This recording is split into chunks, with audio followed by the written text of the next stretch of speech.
Welcome. You've shared a set of sources with us that detail, really, one of the most disturbing criminal cases in recent Brazilian history. That's right. We're talking about the murder of Manfred and Marizia von Richthofen. And this is a story that seems to have everything. Extreme wealth, allegations of corruption, and an act of, well, a familial betrayal that's almost impossible to comprehend. It's absolutely crucial, I think, that we approach this material with the seriousness it deserves. The victims, Manfred and Marizia, deserve that respect. Of course. This is a truly tragic event in 2002. A parricide that didn't just shock São Paulo society, but really the entire country. So our mission here in this exploration of the material is to conduct a really objective, detailed analysis of the facts as they were presented. Exactly. A thorough look at the life, the crime, the legal fallout, and the subsequent life of the person at the center of it all, Suzane von Richthofen. Right. We're focusing on Suzane Louise von Richthofen, born in 1983. She was convicted for orchestrating the murder of her parents, cold-bloodedly. On the night of October 31st, 2002. And she didn't act alone. No, she had direct assistance from her boyfriend at the time, Daniel Cravinhos de Paula e Silva, and his older brother, Christian Cravinhos. This exploration is really about how a life of, immense privilege and expectation could just crumble into such profound violence. To really get a handle on the shock this crime caused, we have to first understand the social standing of the Richthofen family. Their wealth and status? Yes. The father, Manfred Albert von Richthofen, who's a German engineer, immigrated to Brazil, and he held a genuinely significant professional role. This wasn't just a good job. The source material says he was very high up in the public sector. He was director of DIRSA. Which is the state-owned company in São Paulo that manages the highway system. That's it, a massive system. And his role within DIRSA, it wasn't minor. He was the chief engineer for the Mario Covas Goatway project, the Roto NL. A huge infrastructure project. Huge.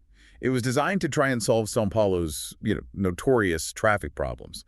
So this wasn't just a high-paying job. It was a position of real influence, controlling vast public funds. And his wife, Marizia von Richthofen, she also had a significant professional standing. She did. Marizia was a Brazilian psychiatrist. The sources note she was of Lebanese and Italian descent, and she had her own successful private practice. So they were a true power couple, in a way. In every sense. Educated, high-achieving, living in an affluent neighborhood, it was the picture of a successful, highly structured life. And then there's the famous name itself, von Richthofen. The sources suggest a distant link to the World War I flying ace. Right, the Red Baron. Did that connection actually mean anything in Brazil? I think it added a certain layer of, recognizable, almost aristocratic heritage, even if it was tenuous. In a country where European lineage can carry some cultural weight, the name itself just added to this perception of the family as established, prestigious. And it's that contrast, isn't it? The perfect exterior versus what was happening underneath. Exactly. That's what amplified the public's fascination. So this brings us to their finances. They had a substantial declared net worth, but the prosecution later suggested that was just scratching the surface. Their declared net worth was $5.5 million, which, in Brazil, in 2002, put them firmly in the upper echelons. Very wealthy. But the real complexity, as you said, begins with the prosecution's suspicions about Manfred's work at DIRSA. This is where the story takes an extraordinary turn. The sources show that prosecutors suspected Manfred had embezzled a substantial amount of money from DIRSA. During the construction of that massive Beltway project. Precisely. They estimated the amount was at least 10 million euros, an astronomical sum that just dwarfed their declared wealth. And this allegation became central to the motive, didn't it? It did. The crucial detail here, which the sources really highlight, is where they believe that money was hidden. Swiss bank accounts. 2 separate Swiss bank accounts. Set up, prosecutors alleged, under Suzane's name on her 18th birthday. So if that's true, we're talking about a potential inheritance that's just orders of magnitude greater than what was publicly known. Exactly. And the source material is very clear about the prosecution's concern here. Legally, there might be nothing to stop Suzane from eventually accessing that money after she served her sentence. So this became a key part of their argument, that she wasn't just motivated by the $5.5 million, but by a fortune potentially 10 times that size, sitting offshore. It provided a powerful, if sinister, logic for the crime. And beyond the wealth, Suzane's own life was a reflection of this privilege. German high school, a clear path laid out for her. Absolutely. At the time of the murders, she was a law student at the Pontifical Catholic University of São Paulo, PUCSP. One of Brazil's best universities. Very prestigious, very traditional. So this background just sets up this incredibly violent clash between a daughter on a set path and her parents' attempts to keep her on it. And we should also mention her younger brother, Andreas. Yes. He was the only other child, and he became a key part, an unwitting part, of their attempt to cover up the crime. They used his innocence to build their fake story for the police. So the turning point, the shift from this very structured life to premeditated murder, it really began with her relationship. With Daniel Cravinhos de Paula e Silva. Yes. They met back in 1999. And the way they met sounds so innocent. It does. Daniel was teaching Suzane's younger brother how to fly model airplanes, a simple hobby that brought him into the family's orbit. And at first, the parents were okay with it. They were. They seemed to permit the relationship, maybe saw it as just a teenage thing. The sources say they even did things together, like a jiu-jitsu class. But that initial tolerance didn't last. It hardened into very strong disapproval. What was the core issue? The friction really came down to Daniel's background and what they saw as his lack of ambition. A class issue, essentially. I think so. Yeah. The Richthofens were all about professional achievement, education. Daniel, on the other hand, came from a working-class background. The sources are explicit that he refused to go to school or get a steady job. And there was a drug issue, too. Yes, he was a habitual marijuana user. For Manfred and Marizia, who had invested so much in Suzane's elite education, this was just completely unacceptable, a threat to her future. It's a common enough conflict, but in this case, it escalated to a lethal degree. It became a real clash of cultures and expectations. And it all came to a head in the summer of 2002. While the parents were away on vacation. That's when Suzane made a very drastic move. She had Daniel move into the family home. It was a clear act of defiance. So they came home to find him living there. That must have been the final straw for them. It was. When they protested, Suzane made what must have seemed like an outrageous counteroffer. She wanted them to buy her an apartment. A flat, yes. So she and Daniel could live together.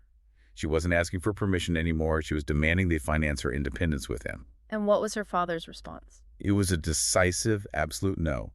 Manfred told her she could do what she wanted. But only if she paid for it herself. Earn your own money. That's what he said. It drew a hard line. It denied her the means to get around their authority, and at the same time, it reminded her that she was completely dependent on them financially. So did they try any kind of mediation, family therapy, anything like that? The source material doesn't suggest that. It seems their patience was gone. Manfred's ultimatum was final. Daniel was not acceptable, and they would not fund their daughter's rebellion. So instead of accepting that, Suzane just continued the relationship in secret. And this is where that defiance starts to morph into something much darker. The sources indicate that the period between that summer and Halloween was when the planning began. The secret relationship, the pressure, the financial motive, it all started to converge. Yes. The fear of losing Daniel combined with the desire for the money. It seems she concluded that removing her parents was the only way to get the life she wanted. If we connect this back to that potential 10 million euros, the parents refused to buy her a flat, which is a major expense, but nothing compared to their full worth. That's a critical way to look at it. For Suzane, that refusal might have been the moment she realized she couldn't get the money in pieces. The only way to get the entire fortune was if they were gone. I think that's what the prosecution argued. Manfred's refusal showed her that the wealth was tied to his control, and she was the heir to those Swiss accounts. Removing the obstacle, her parents, was the cold, transactional solution to get everything she wanted. And it's that premeditation that makes it all so chilling. This wasn't a crime of passion. It was planned. The execution was on October 31st, 2002. A date chosen, perhaps, because they hoped the Halloween festivities might provide some cover. Let's walk through the steps. Suzane's role was crucial from the very beginning. She had to disable the house's defenses. She was the insider. First, she made sure her parents were asleep. Then, her most critical act, she disconnected the family's alarm system. From the inside? Yes, which is a huge giveaway for the investigators later. After that, she simply opened the door and let Daniel, who was 21, and his brother Christian, 26, into the house. And the sources say she didn't go upstairs with them. She waited. That's correct. She waited downstairs in the living room while the brothers went up to the master bedroom. The method of the attack was just brutal. It speaks to the cruelty the court cited later. They used iron bars to strike Manfred and Maurizio while they slept. After the initial assault, they used towels to strangle them to make sure they were dead. And once the murders were done, the focus shifted immediately to the cover-up. The staging. They had to make it look like a burglary gone wrong. So the three of them worked together to ransack the house. And they took some money to sell the story. Exactly. They took whatever cash they could find. And importantly, they took the murder weapons with them when they left. What did they do with the weapons, the iron bars? The sources suggest they were just discarded, maybe thrown into a river or left in a remote area. But the investigation later focused on what they failed to do. The staging was sloppy. Very. It looked performative, not like a real search for valuables. Certain expensive things were left untouched. It just didn't add up. And what they did immediately after the murders is maybe the most disturbing part of the timeline. It's psychologically jarring. After committing this horrific double murder, Suzane and Daniel went to a love hotel. As if to establish some kind of alibi. An alibi, or it just shows this terrifying lack of remorse, a total emotional disconnect from what they had just done. And the older brother, Christian, He went to a fast food restaurant. just went to get something to eat. Yes. The sequence of events, the hotel, the fast food run-in, showed investigators a shocking level of calculated detachment. So in the early morning, they put the final piece of the plan in place, involving her brother. They had to create the moment of discovery.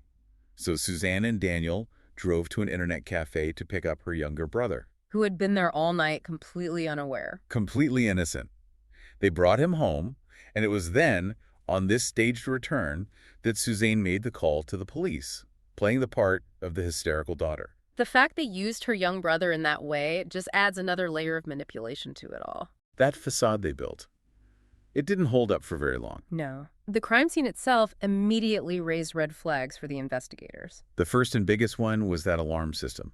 It was neatly disabled from inside. That just screams insider knowledge. And the ransacking wasn't convincing. Not at all. It looks staged.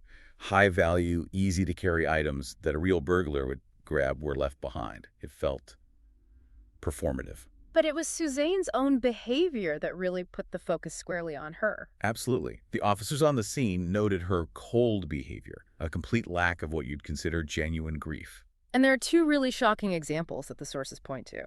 The first was the family pool. The day after the murder. The very next day, she was seen swimming in the pool with Daniel. Just a shocking level of casualness. Yeah. And then, even more damning, was what happened after the funeral. She celebrated her birthday? Hours after her parents were buried, she celebrated her 19th birthday with friends. Investigators saw that not as shock, but as a chilling detachment. The behavior of someone responsible. So this obviously led the police to start shadowing her and Daniel. They needed hard evidence, and the surveillance paid off when they started looking closely at Christian Cravinhos, the older brother. The financial trail. That was the break they needed. Investigators found out that just after the murders, Christian bought a motorcycle. And it was how he paid for it. He paid in cash, using $100 bills.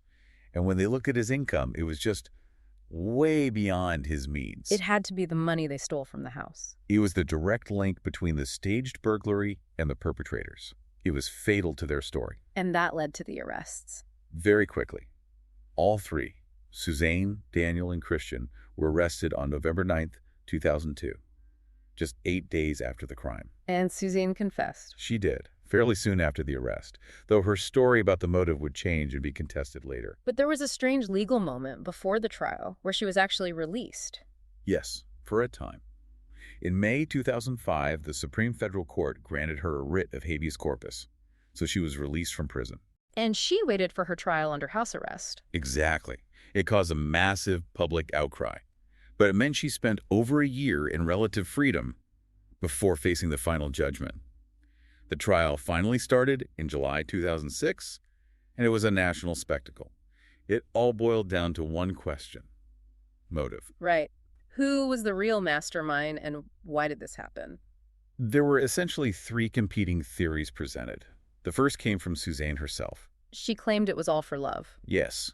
She tried to frame it as an act of desperation, driven by love for Daniel and her fear that he would leave her if her parents succeeded in breaking them up. But her own defense team told a different story. A very strategic one. Her lawyer argued she had no motive at all, that she was coerced into it by Daniel. Portraying her as a victim herself. A passive participant, emotionally manipulated by her boyfriend. The goal was to minimize her role entirely. And then there was the prosecution's theory, which was far more sinister. Prosecutor Roberto Tardelli argued forcefully that the motive wasn't love or coercion. It was cold, financial greed. He called her the mastermind. He did. He contended she wanted to get her hands on the money and assets without having to work for it. And this is where the alleged 10 million euros in the Swiss accounts became so important. It elevated the motive from a simple inheritance dispute to a play for a massive hidden fortune. Exactly. Tardelli famously said she wanted her freedom and independence without having to work for it. The prosecution successfully framed the crime as a financial transaction disguised as a love story. And during the trial, the Cravinhos brothers tried to tarnish the victims' reputations. They did. They claimed Suzane was abused by her father and that her parents were alcoholics. But those claims were discredited. They were. Yeah. Suzane's younger brother denied them completely. And crucially, the autopsy found no alcohol in the parents' systems. The claims just fell apart. So the court ultimately went with the prosecution's version of events. They did. The charge was homicidio qualificado, which is the equivalent of first-degree or aggravated murder. The verdict came down on July 22, 2006, and the sentences were harsh. 39.5 years for Suzane and Daniel. And 38 years for Christian, who also got a conspiracy charge. The sentences showed a total rejection of the defense's arguments. And the court used a very specific legal classification for the murders. Triplemente cualificados. 3 times qualified. This is a really important legal point. It's what drove the severity of the sentences. It means the crime met 3 specific aggravating conditions. The first 2 are the cruel means used and the fact the victims couldn't defend themselves. Right, they were asleep. But the third factor is the one that really speaks to the moral dimension. That it was committed for morally sordid reasons. Motivo torpe. Exactly. It's a profound legal condemnation. The prosecution convinced the jury the motive was pure greed and selfishness, the desire to get wealth without effort. It labeled the crime not just as a murder, but as a deep moral failure, deserving of the highest punishment. And years later, a judge's psychological assessment seemed to reinforce this view. Yes, in 2018, a judge denied one of her requests for more freedom and cited her egocentrism and a narcissistic personality disorder. And the judge connected that diagnosis directly to the crime. The judge saw those traits, the lack of empathy, the sense of entitlement, as the core drivers. When her parents, the ultimate authority, denied her what she felt she deserved, her narcissism allowed her to see them not as parents, but as obstacles to be removed. It cemented the prosecution's portrait of her as the self-serving mastermind. After her conviction, Suzane served 16 years of her sentence. In a prison in Tremembe, which is known for holding high-profile criminals. That's right, the Penitenciaria Femenina Santa Maria Eufrasia Pelletier. Her time there became its own chapter in the public's fascination with her story. And she was released on parole on January 11th, 2023. Yes, having served the required time under Brazilian law. Her re-entry into society was, not quiet. Not at all. At first, she tried to live as a recluse in a rural town, Agatuba, but that didn't last. The business venture. It caused a media storm. In February 2023, she announced she was opening an online sewing shop, an atelier de costura. And people were outraged. Yes. The idea that she might profit from a public profile built on such a horrific crime. It was seen as another act of audacity. And her personal life also changed dramatically. She moved to Bragança Paulista and entered into a relationship with a doctor, Felipe Zecchini Muniz. Then in 2023, it was reported she was pregnant. She had a son in January 2024. This new family life just kept the spotlight firmly on her. But the most telling move, I think, was her changing her name. In December 2023, she legally became Suzane Louise Magnani Muniz. Dropping the von Richthofen name completely. It was a very deliberate move. She took her maternal grandmother's surname, Magnani, and her partner's Muniz. The sources are clear. This was to avoid recognition and escape the stigma. The fact that she would legally erase the name of the family she murdered, it says a lot. It does. It speaks to her calculated approach to starting over. And beyond her own life, this case has had a huge cultural impact in Brazil. It really has. It spawned books, films. It's become a touchstone. Books like Roger Franchini's Richthofen and Ulysses Campbell's Suzane Assassina y Manipuladora dug deep into the details and the psychology. And the films were unique. They didn't just tell one story. No, and that's key. In 2021, they released 2 films at the same time. The Girl Who Killed Her Parents and the boy who killed my parents. Based on the conflicting testimonies of Suzane and Daniel. Exactly. It allowed the audience to see both versions of the story. Was she the manipulated victim or the cold mastermind? A later film, The Confession, covered the investigation itself. And it's not over. Her time in prison is now getting its own series. The sources confirm a 2025 TV series called Tremembe is in the works. So even as she tries to build a new life under a new name, the story of Suzane von Richthofen is still being told. #tag closing thoughts. When you analyze all this material, what really stands out is this disturbing convergence of things. Extreme wealth, a profound sense of entitlement, and this toxic, desperate passion. And it all resulted in the calculated murder of Manfred and Marisa von Richthofen. The legal outcome was clear. The Triplemente Qualificados classification confirmed the court's view of the crime's cruelty and the sordid nature of the motive. We've followed her journey from a privileged student to a convicted murderer and now to someone on parole trying to build a new life with a new identity. And this brings us to a final observation for you to consider, based on everything we've explored. We have the judge's assessment of a narcissistic personality disorder. We have the critical detail that Suzane might still one day access that potential €10 million inheritance. A fortune possibly linked to public corruption. Right. So this raises a really profound question about accountability. How does a justice system balance the needs of punishment and rehabilitation against public safety, especially in a case of premeditated parricide, committed by someone assessed as highly narcissistic who could potentially benefit financially from the very crime they committed? That is certainly a powerful and complex challenge to reflect upon, especially given the intricate web of facts revealed in this exploration of the source material. Indeed. Thanks for listening.